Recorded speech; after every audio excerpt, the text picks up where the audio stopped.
souvent, j'ai l'impression qu'en fait, Ouais. le passé colonial, les questions mémorielles sont bien plus importantes dans l'espace franco-français parce qu'il cohabitent plusieurs courants, des enfants de l'immigration, des enfants dont les parents ont été au FLN, d'autres dont les parents ont été harkis, d'autres du MNA, etc., les pieds rouges, les porteurs de valises.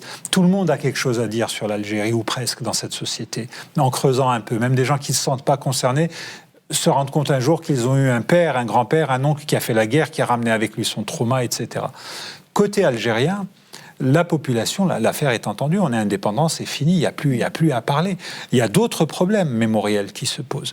Il y a la réalité de la guerre d'Algérie, les purges au sein du FLN, le coup d'État de 62, de 65. On a d'autres soucis par rapport à ça. Et la rente mémorielle, elle trompe personne, sauf quand on est en temps de crise.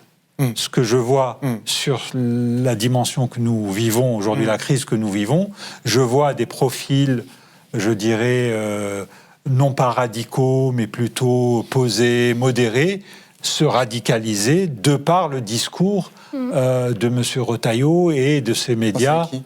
Vous pensez à qui? Je pense à beaucoup d'intellectuels algériens, d'amis journalistes qui en ont assez et qui se disent, parce que les Français développent un discours belliciste, on va faire exactement la même chose. Alors que donc c'est l'autre danger, c'est un danger supplémentaire justement de cette situation. Mais bien sûr.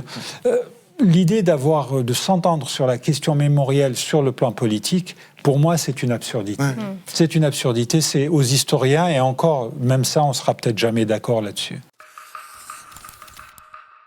Mediapart.